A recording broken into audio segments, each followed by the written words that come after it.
Good morning friends.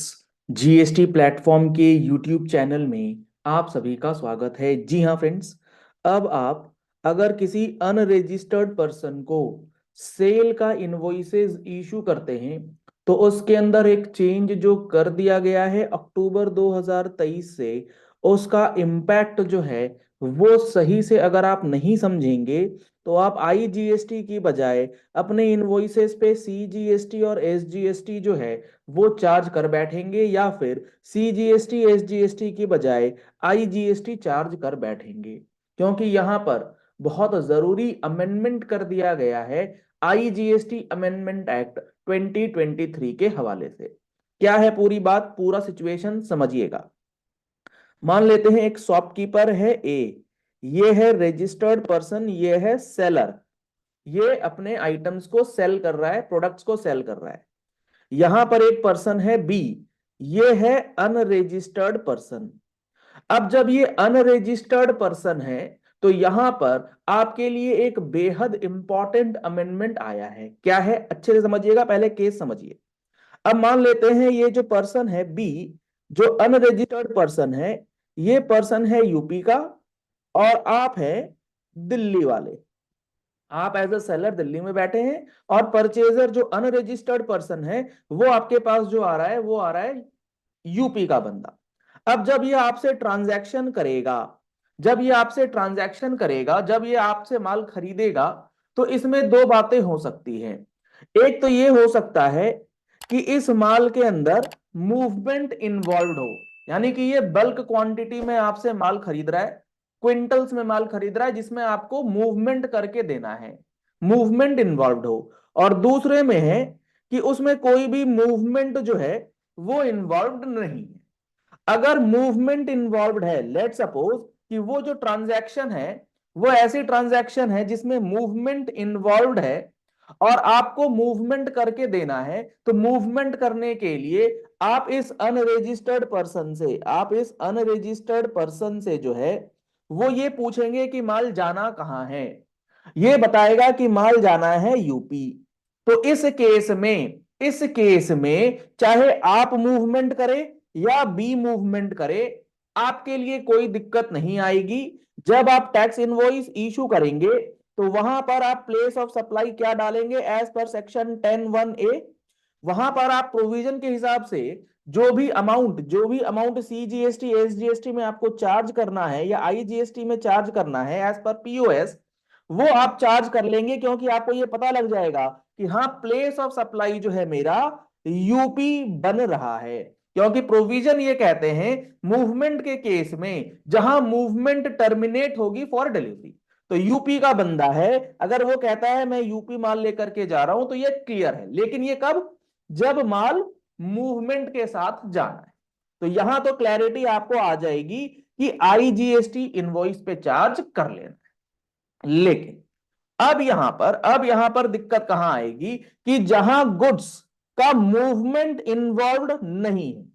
दूसरा situation ये हो सकता है कि माल का मूवमेंट जो है वो इन्वॉल्व नहीं है। अब जब बी आपके दुकान पे आ रहा है, आपके शॉप पे आ रहा है, लेकिन आप जो उसे आइटम सेल कर रहे हैं उसमें कोई भी मूवमेंट जो है वो इन्वॉल्व नहीं है। अब जब मूवमेंट इन्वॉल्व नहीं है तो इस केस में आपके पास ऑप्शंस क्या हैं। आपको पता कैसे लगेगा कि ये जो माल है जो बी लेकर के जाएगा वो यूपी लेकर के जाएगा, तमिलनाडु लेकर के जाएगा, वो कहां लेकर के जाएगा। तो इस चीज के लिए जो अमेंडमेंट से पहले की सिचुएशन थी वो ये थी कि अगर आप 50,000 रुपए से ऊपर का इनवॉइस बना रहे हैं, अगर आप 50,000 रुपए से ऊपर का इनवॉइस बनाते हैं तो आपको एज पर सेक्शन 31 मैंडेटरी हुआ करता है कि आपको उसमें स्टेट कोड वगैरह जो है वो सारी बातें जो है वो लिखनी है, आपको वो लिखना ही होगा। जब आप 50,000 से ऊपर का बिल बनाएंगे और स्टेट कोड लिखेंगे तो आपको ये पता हो जाएगा कि अल्टीमेटली ये बंदा कहां का है। तो अगर मान लेते हैं अनरजिस्टर्ड पर्सन है, नो मूवमेंट इन्वॉल्व है, बट 50,000 से ऊपर का माल जा रहा है, तो आपको ये मैंडेटरी लिखना पड़ेगा कि ये यूपी का पर्सन है, तो भी आपके लिए काम बन जाएगा आईजीएसटी का। अब यहां पर मान लेते हैं 50,000 से कम का है इनवॉइस, तब आप क्या करेंगे? 50,000 से कम का इनवॉइस अगर आप बना रहे हैं तो उस केस में आपके लिए तो ये भी मैंडेटरी नहीं था कि स्टेट कोड लिखना है या एड्रेस वगैरह होना चाहिए ऑन रिकॉर्ड। तो इसके लिए location of supplier he place of supply जो है वो माना जाता था। अब इस चीज की क्लैरिटी जो है वो अमेंडमेंट के थ्रू जो है वो कर दी गई है। तो अगर आपके पास भी ऐसा कोई ट्रांजैक्शन आ रहा है जिसके अंदर अनरजिस्टर्ड पर्सन है और वो मूवमेंट के साथ आए या नो मूवमेंट के साथ आए, आपको अब एक नया क्लॉज दे दिया गया है 10(1)(CA का। ये है इंपॉर्टेंट अमेंडमेंट। एक बार पढ़िए इन्होंने क्या लिखा है इस पर्टिकुलर प्रोविजन में। यहां लिखा गया है where the supply of goods is made to a person other than a registered person. अगर आपका परचेजर अनरजिस्टर्ड है, जो हमारा केस था, ये मैंने बताया आपको प्री अमेंडमेंट सिचुएशन ये है। अमेंडमेंट के बाद क्या है? आपका अगर वो अनरजिस्टर्ड पर्सन है तो प्लेस ऑफ सप्लाई क्या होगा?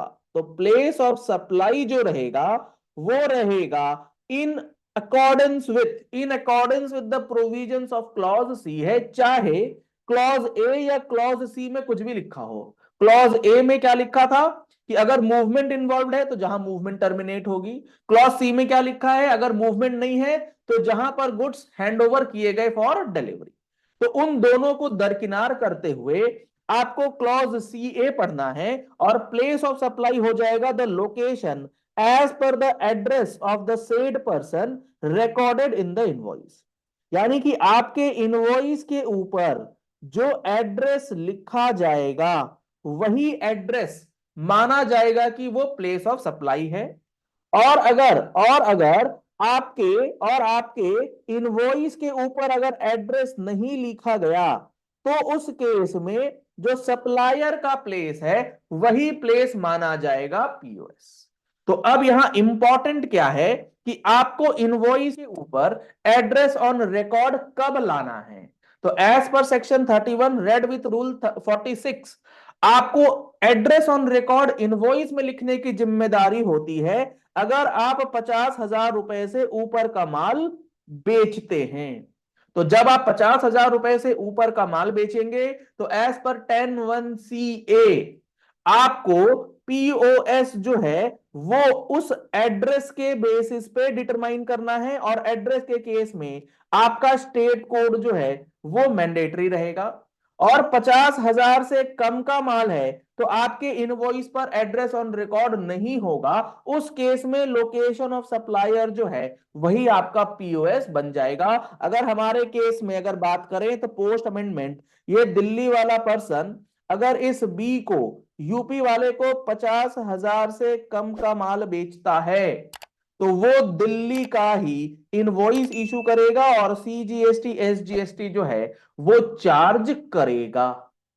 अगर उसके अंदर अनरजिस्टर्ड ट्रांजैक्शन जो है वो इन्वॉल्व है, चाहे उसमें मूवमेंट इन्वॉल्व हो या फिर मूवमेंट इन्वॉल्व नहीं हो। प्री अमेंडमेंट अगर मूवमेंट इन्वॉल्व हुआ करती थी तो वो एड्रेस जो बताया करता था उस एड्रेस के आधार पर आपको डिसाइड करना था। लेकिन अब चाहे 50,000 से कम का माल हो और मूवमेंट भी इन्वॉल्व हो तो आपको ये वाला प्रोविजन नहीं लगाना। आपको ये देखना है कि आपका location of supplier he place of supply जो है वो बन जाएगा। बेहद इंपॉर्टेंट चेंज ये जीएसटी के इनवॉइसेस में किया गया है, जिसके अंदर काफी ज्यादा कंफ्यूजन जो है वो लोगों को आ रही थी कि सीजीएसटी लगाएं, एसजीएसटी लगाएं, आईजीएसटी लगाएं, कैसे करें सारा काम। तो अब आपको क्लैरिटी के साथ ये बात समझ में आ गई होगी कि इनवॉइसिंग के अंदर जो ये चेंज किया गया है सीजीएसटी एसजीएसटी आईजीएसटी लगाने के लिए उसको किस तरीके से आप यूज करेंगे। अगर आप इन सारी चीजों को डिटेल में समझना चाहते हैं तो आप हमारा जीएसटी का फुल कोर्स, जी हाँ फ्रेंड्स, जिसके अंदर 180 घंटे से ज्यादा की क्लासेस ऑलरेडी आपके लिए अवेलेबल करा दी गई हैं। लगभग 200 घंटे की क्लासेस जो है वो आपको इस कोर्स के अंदर दी जाएंगी, जिसमें प्लेस ऑफ सप्लाई से लेकर के registration, return filing, notice reply और हर एक जीएसटी का टॉपिक, चाहे वो असेसमेंट का प्रोसीजर हो, टाइम ऑफ सप्लाई हो, वैल्यूएशन ऑफ सप्लाई हो, हर एक टॉपिक आपको इसके अंदर डिटेल्ड में समझ में आएगा। जीएसटी रिटर्न्स प्रैक्टिकली किस तरीके से भरे जाते हैं, चाहे वो GSTR 1 हो, GSTR 3B हो, GSTR 99C for financial year 2023 का भी फुल कवरेज आपको इस पर्टिकुलर कोर्स में दिया गया है। अगर आप इन कोर्सेज को एनरोल कराना चाहते हैं तो नंबर्स आपको स्क्रीन पे दिए गए हैं। इन नंबर्स पे आप कॉल कर सकते हैं, व्हाट्सएप कर सकते हैं और कोर्सेज की जानकारी ले सकते हैं, जिसमें अमेंडमेंट क्लासेस जो हैं वो फ्री ऑफ कॉस्ट इंक्लूडेड है। लिंक आपको वीडियो के डिस्क्रिप्शन बॉक्स में दिया गया है, पिन कमेंट मैसेज में दिया गया है। आप उसके थ्रू भी हमारा mobile application GST platform download कर सकते हैं। और हाँ जी फ्रेंड्स, 17 दिसंबर को लाइव सेशन ऑर्गेनाइज किया गया है GSTR 9 और 9C के लिए। फाइनेंशियल ईयर 22-23 का जो लाइव सेशन है वो ऑर्गेनाइज किया गया है। अगर आप इस लाइव सेशन को जुड़ना चाहते हैं, इसको अटेंड करना चाहते हैं, तो इन नंबर्स पे कॉल करके, व्हाट्सएप करके आप अपना रजिस्ट्रेशन भी करा सकते हैं। और आप पहली बार हमारे चैनल पे ट्यून इन कर पाए हैं तो इस चैनल को फॉलो और सब्सक्राइब करना बिल्कुल मत भूलिएगा। और अगर आपको वीडियो ये पसंद आई तो लाइक और शेयर कर सकते हैं। Thank you and have a nice day.